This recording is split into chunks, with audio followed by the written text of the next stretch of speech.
Today we're talking about the changes women go through as we age. Let's get started.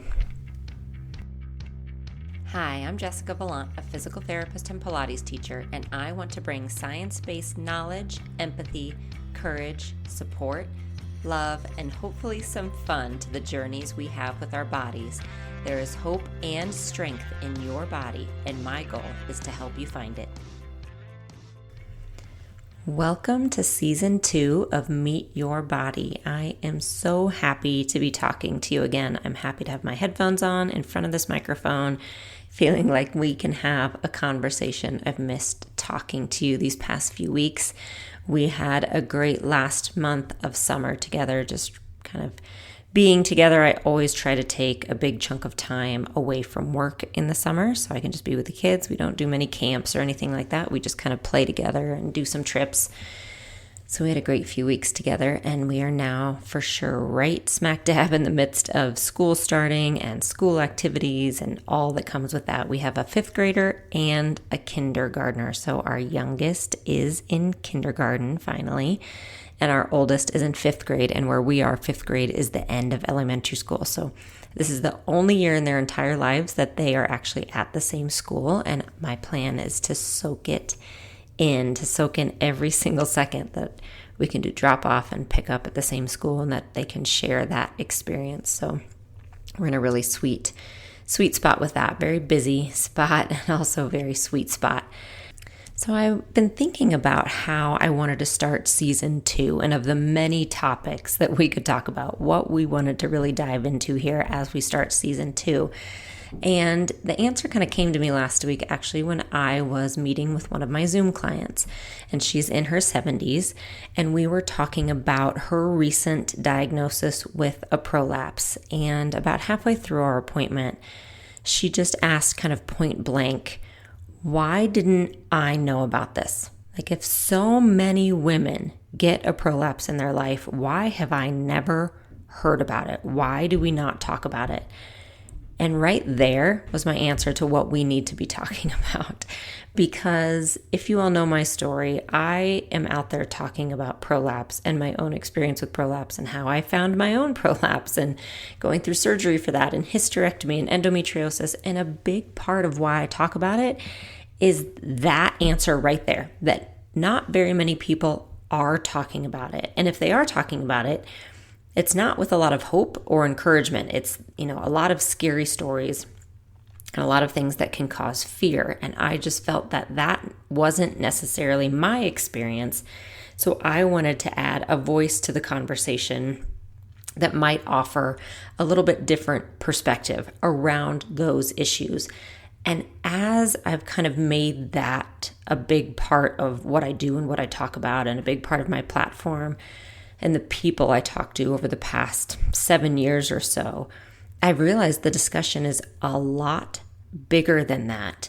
So when this client asked me, why didn't I know about this? Why aren't we talking about this? My answer actually involved kind of how our society treats women in general, but especially women as we age. We tend to silence, and this is all aging, okay? I'm going to come at it from a women's perspective because that's a big part of what I do in my business, in my life. It's my passion, and it's also what I experience. It's how I walk through the world personally. So we're going to talk especially about women's health, but I will say aging as a whole is not a respected part of life in our society. We tend to want to erase people as they age. We don't want to hear stories. We don't want to hear their experiences. And I can't dive into the psychology of that. I'm sure there's a lot of fear around it. We have fear of aging. We have fear of what happens next. We have fear of losing control over our bodies, or what we perceive as losing control over our bodies. So we have a fear of that. So then we don't want to hear about it. So then we don't ask. We don't listen. We tend to ignore what's said. We kind of tend to put people as they age into the back of the room. And so by not honoring those stories and listening and putting value on aging, then the people who are aging feel like their stories don't matter. So that is kind of a big umbrella reason, in my opinion, why some of these things aren't talked about. It also is very common in the medical community to kind of be a microcosm of that, of what's going on in the society as a whole. And then also there is another piece to it, which is the women's health piece, which is just, again, even more of a microcosm of that. So women oftentimes feel like we aren't heard, and research shows that, okay? I won't spend too much time on it, but research shows that a woman to get a diagnosis has to tell her story so many more times than a man does. We aren't heard the same way. Or we aren't comfortable telling our story, or we have grown up in a way that tells us that we don't value, or that we don't have value, that what we say isn't worthwhile, or maybe it's in our heads. So all of that kind of leads us to this place of not knowing what to expect as we age. Okay, that's one part of it. We don't know what to expect. The second part is we maybe don't want to know. We kind of put our heads in the sand a little bit because we don't want to know what to expect. And then we don't know what questions to ask when it comes to that time. When that time comes and we have questions and we don't know what's happening, we don't know what to ask. And then the final piece is, if we do know what to ask, many times we aren't given information that's helpful. All right, so going back to that simple question that she asked me, it really wasn't all that simple. And I thought, this is an important topic we need to be talking about, not just prolapse, but really what can we expect as we age? Because changes do happen. And I will tell you again, most of you know, I'm 45 years old. I'm smack dab in perimenopause. I have had a hysterectomy.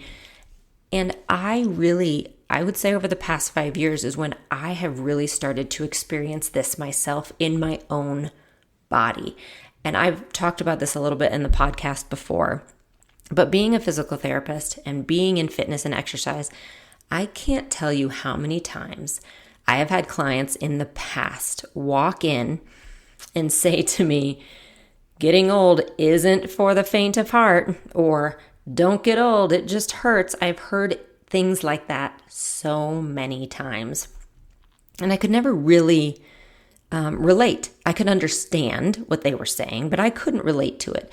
And again, being 45, I'm not quite there, but I have started to experience changes in my body that I can't control like I used to be able to control.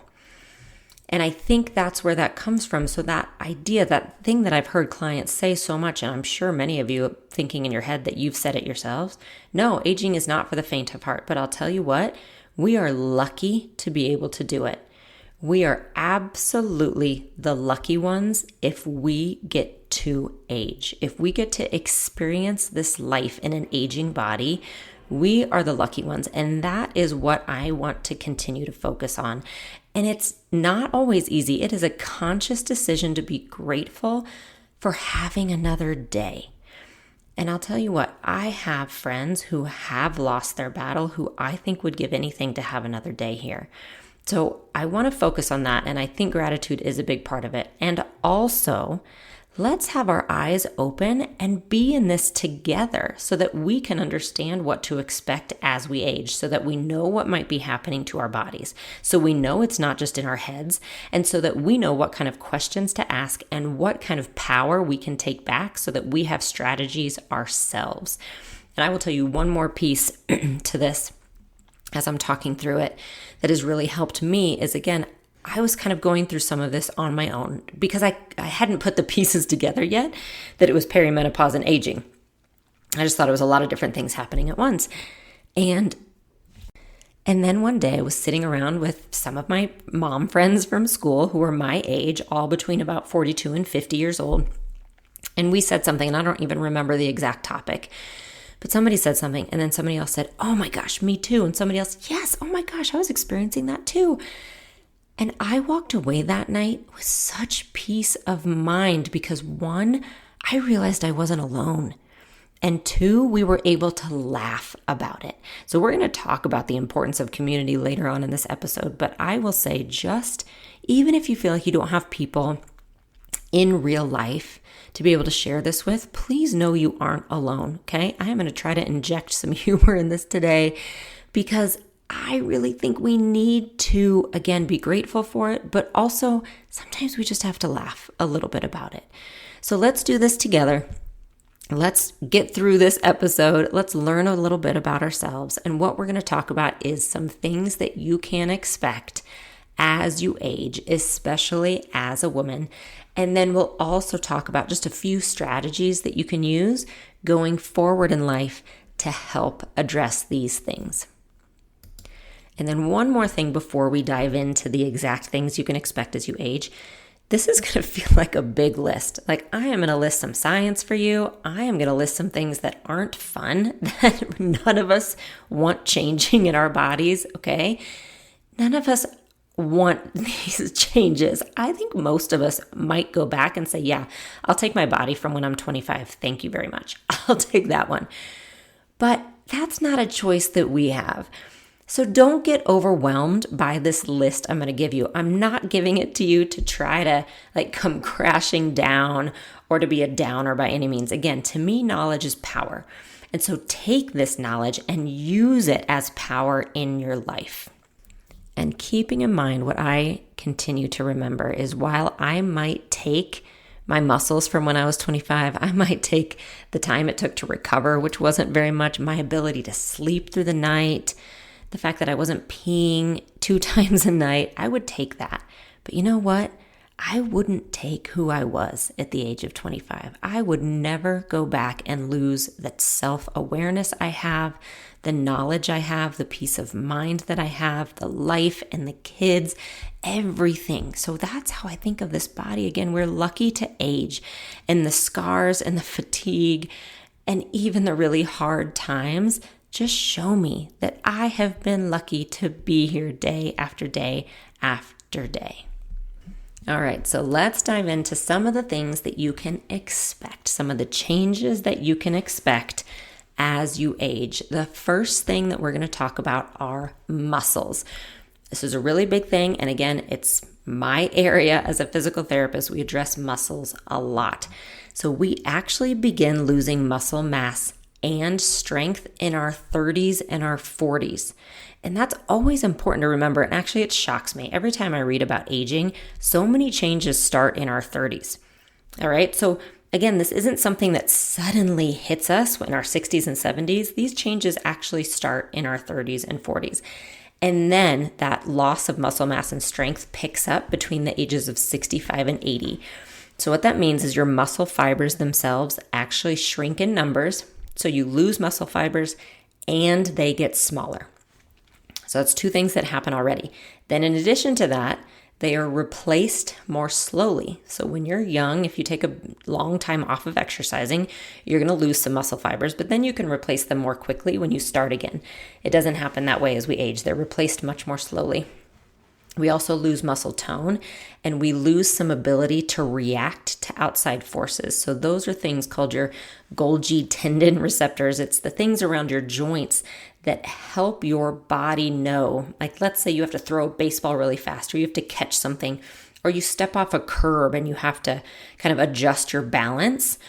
Those kind of outside forces, the ability of your body to react to those through those tendon receptors and through your muscles, that decreases as you age. And then also our exercise capacity decreases. So kind of our ability to use energy, our ability to recover afterwards, those kind of things, our joints become stiffer. So that's a lot of changes that happen. And again, it starts in our 30s and 40s even. And it's definitely something I've noticed at the age of 35.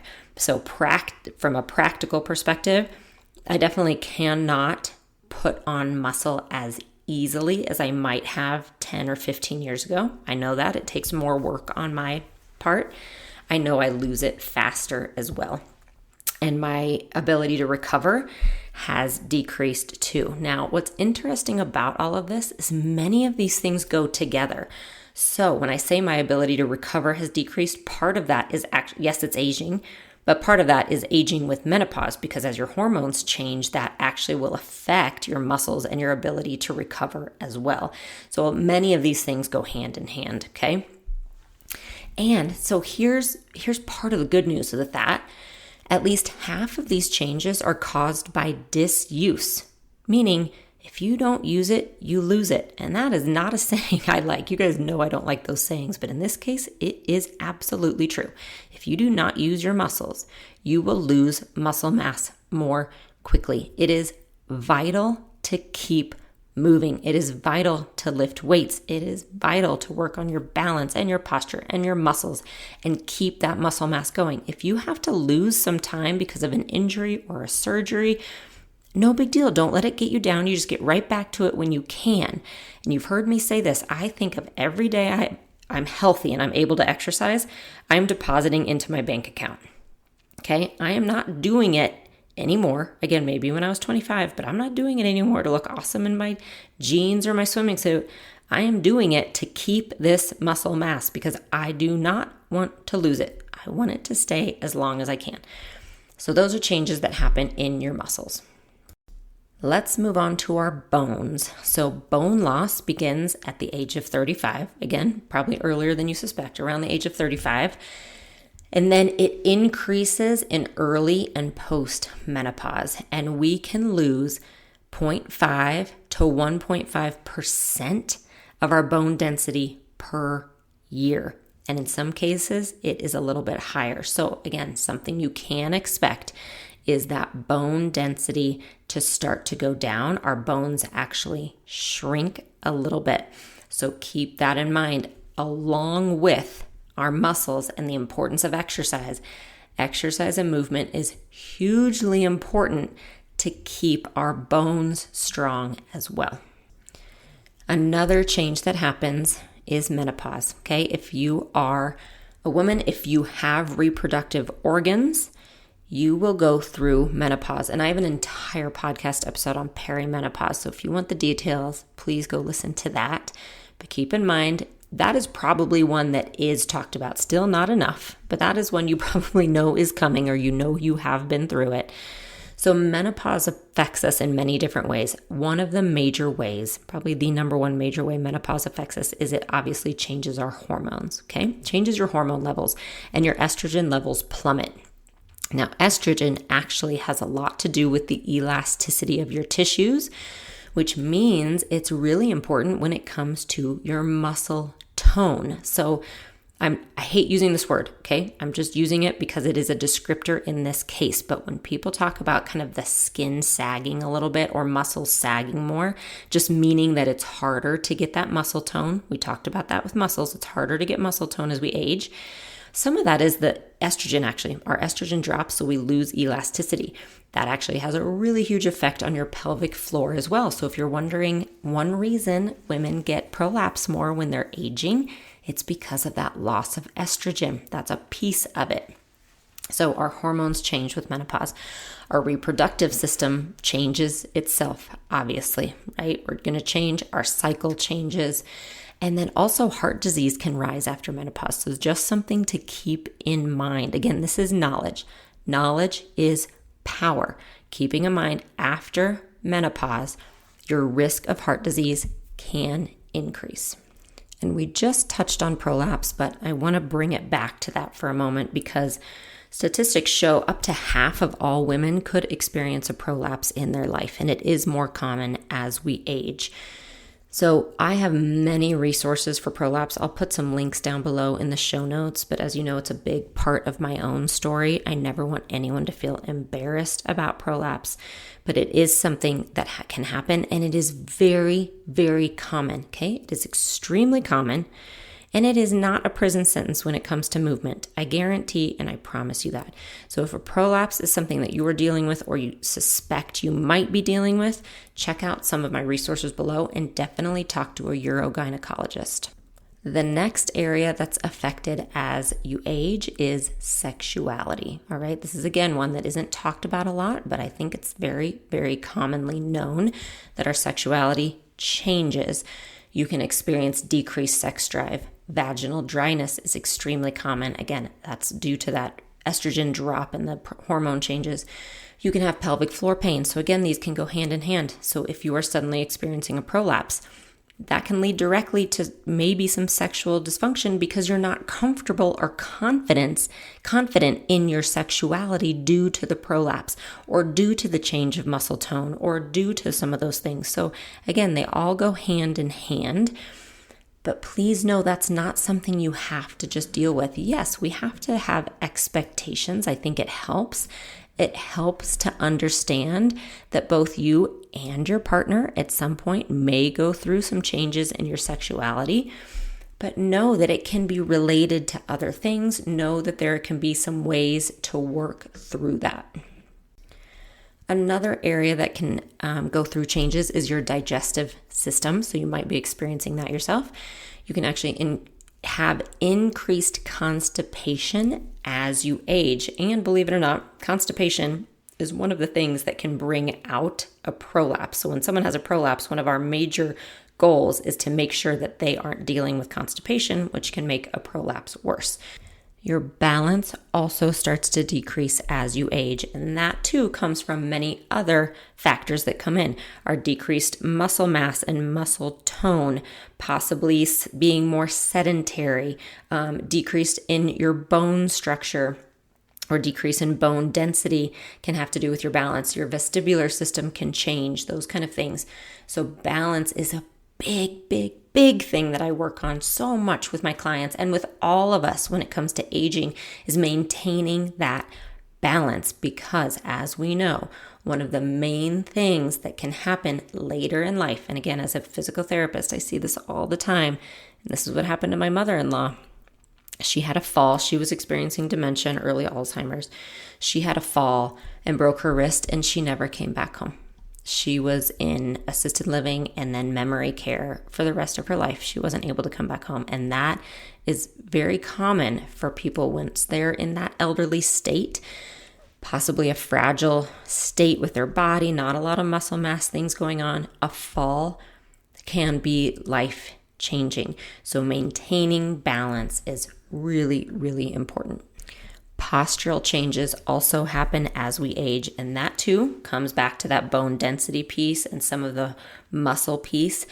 Also, again, I know I'm harping on the same thing over and over, but so many of these things go together hand in hand. So the next few things, we're going to talk about vision and hearing. Okay, so our vision, we start to lose visual acuity, start to lose some of our ability to see, right? Vision changes, visual changes as we age, and hearing changes as we age. Now, a big part of posture, believe it or not, is being able to see. So I will see clients, even in their 80s many times, who are starting to have those changes in vision.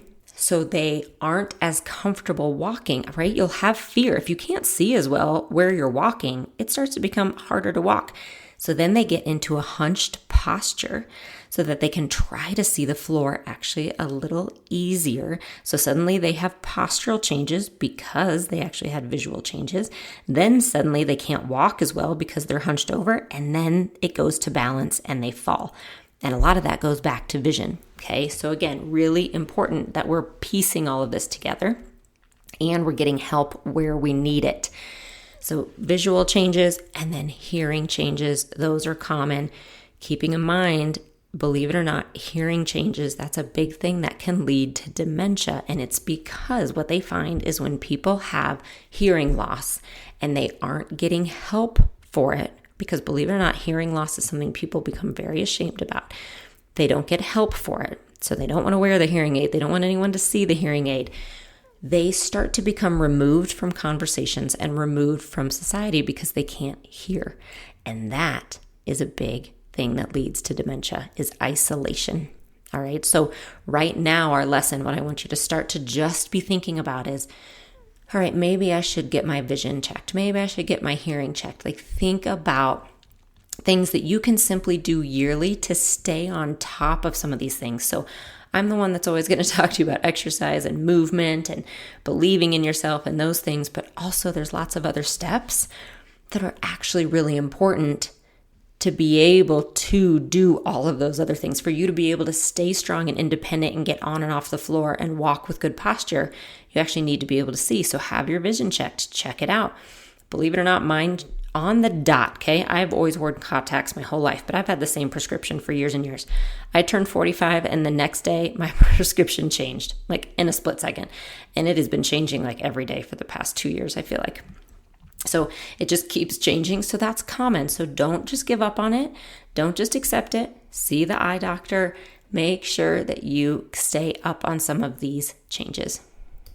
Another thing that can be affected is your sleep. So many times our sleep is affected as we're older. It can either be harder to fall asleep or it's harder to go back to sleep when we do wake up. And again, a lot of that is attributed actually to hormonal changes, to the bladder changes we're going to talk about next. You might just have to go to the bathroom more times in the middle of the night. I definitely do. But keeping in mind, sleep changes do happen and we know how important sleep is. So really focusing on that and finding a way to get more sleep is really important. I know it can be easier said than done, but just remember it is a priority. We have 2 more areas we're going to talk about. One is bladder and incontinence. So this again is a very common change you can expect as you age. Our bladder itself becomes less elastic, leading to a need to urinate more. And then in addition to that, we talked about that weakening of the pelvic floor muscles. Also, you could have a bladder prolapse, so all of those things could be combined, but that is a change that you can expect as you age. And then the final piece is memory and processing skills. So changes in our brains do occur as we get older. Anatomically, physiologically, we have changes in our brain. So it is normal to start to forget why you walked into a room, possibly. It's normal for it to be harder to multitask, to be harder to recall a word.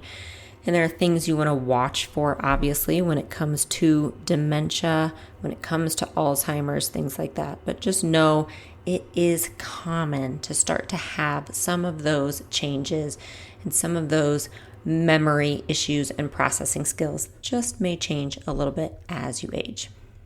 Now, because we all age, right? If we're lucky, we do age. We don't have any way to stop the aging process at this point. So because it will happen to all of us at some point if we get to that age, I think a lot of times it's just something we think of, oh, it's just going to happen. The changes are just going to happen. So I just have to sit back and accept it. That is one side, okay? There's also another side to the coin that I've seen, which is people who fight tooth and nail to avoid aging at all costs, right? They don't want any of these changes, so they're going to do everything they possibly can to ignore it and avoid it. I think there can be a balance in the middle, all right? There are things that we can do absolutely to help us maintain our independence and our strength and an optimal, amazing quality of life as we age, all right? And many of the recommendations are actually the same for most of these issues, which is why I've kind of talked about how many of them can be related in that way. So movement, regular movement and exercise is one of the number one things you will find as a recommendation across the board when it comes to helping yourself as you age. Regular exercise will help with the muscle issues we talked about. It will help with the bone issues we talked about. It will help with balance. It will help with posture. It can help with sexuality because it actually increases your confidence. It can help with your memory and your processing skills. Research shows that exercise helps with brain function. It can help even with your bladder and incontinence when it comes to prolapse. It can help in so many different ways. So regular exercise and movement is absolutely vital. Another thing that's talked about very regularly is a healthy diet. Now, I'm not a dietitian or a nutritionist, so I'm not going to jump into details here. But just saying that if that's something you're interested in, talk to a dietitian or just start to look at your own diet and how it works for you. Staying hydrated is vital. And I can tell you, as a person who has dealt with prolapse a lot of years and incontinence and all of that, I know that my tendency is actually not to drink enough water because I feel like if I don't drink water, I won't leak and I won't have incontinence. And that's an issue I have to work on. So watch those kind of things. Make sure you're staying very hydrated. Talk to your doctor possibly about your protein intake, because there's research out there that shows that increasing our protein intake can actually help us maintain our muscle mass. So there are strategies through a healthy diet that may help, but I definitely recommend talking to a nutritionist or a functional medicine professional for that. Another really important piece is staying in community, staying in a social group, having people that you can talk to, that you can communicate with. And yes, it is more important for that to be in real life if it is possible. And I know it is not always possible. So yes, even communities online can have benefits. So your Facebook groups and those kind of things can definitely have benefits. But research shows it is even better if you can make it happen in real life. Join some kind of group, or have a hobby, or play pickleball, or go to your community center or your rec center, or join a Pilates class in person, or meet up with your friends for coffee, or meet up with your friends for walks, or have a Bible study, or hang out with your family. Whatever it is vital to stay in community with people. And you use your own judgment on how much capacity you have for that. Right? So it might be once a week and that's your capacity. Maybe you are a social butterfly and you want to do it every day. But research shows us over and over and over again that things like dementia and Alzheimer's and our memory, all of our brain processing skills, they are improved when we stay in community and stay social with one another. And then the final piece when it comes to, again, kind of managing and having tools. So we talked about movement and exercise and how important that is. We talked about looking at your diet as needed and just making sure that you have the components within a healthy diet to help support your system. We talked about being in community and staying social. The final piece is something I kind of already addressed, which is simply staying up on those regular appointments to check things like your vision and your hearing. If you suspect that you might have a prolapse, see a urogynecologist. If you have recurring pain or joint pain that keeps you from moving, see a physical therapist. Don't just deal with it and sit back, because these issues will compound one another. If you are having visual changes, see your eye doctor, change your glasses if you need to, change your contacts if you need to, do what you need to do. Same with your hearing changes. And I have been around many people I love as they age, many who have not wanted to use a hearing aid. And I will tell you, it is hard on them. And it's hard on the people around them who want to engage them in conversation but feel like they can't. So honestly, being able to hear leads to being able to be a part of conversations and can help all of those aspects of aging. So things like, again, dermatologist, your ear doctor, your eye doctor, urogynecologist, all of those things, stay up on it so that you don't have those compounding issues and you can stay mobile and stay active. Yes, there are a lot of things that are thrown our way as we age. And for anyone who said it, you're exactly right. Aging is not for the faint of heart. And also, we are the lucky ones to be here. We are the lucky ones to have these bodies that may be confusing at this point, that may be throwing some new challenges our way, but they're still serving us. They're still carrying us through this life. And that's the attitude that I want to have. That's how I want to go through this world. I want my kids to see someone who's so grateful to be here, who is doing their very best with a body that might be a little confusing sometimes, that might not always do what I would like it to do, but that I'm doing my best and I'm having fun and I'm staying active. And I'm trying to pass those lessons desperately on to them, because I want to keep moving through this world as much as I can. And I do believe each day it could bring something new. And I absolutely know that none of our paths are predictable. We don't know what the future holds. What I do know is for each day I'm given, I can make a choice that day now that I have this knowledge, now that I know what to expect a little bit as I age. I can make choices each day to help myself in the future, to help my future self. And that's what I hope this knowledge gave you today. I hope it gave you some power. I hope it gave you a little bit of hope. I hope it gave you some strategies. And even if you take just one, apply it today. Apply it today. Find something to be grateful for. And let's age and go through this life together. As always, thank you so much for being here. And I will talk to you again soon. Thank you so much for joining me today on Meet Your Body. If you have a moment, please consider rating and reviewing this podcast as it helps us tremendously. For more resources and workouts, you can visit my website, jessicavalantpilates.com, or find me on YouTube or Instagram at Jessica Valant Pilates.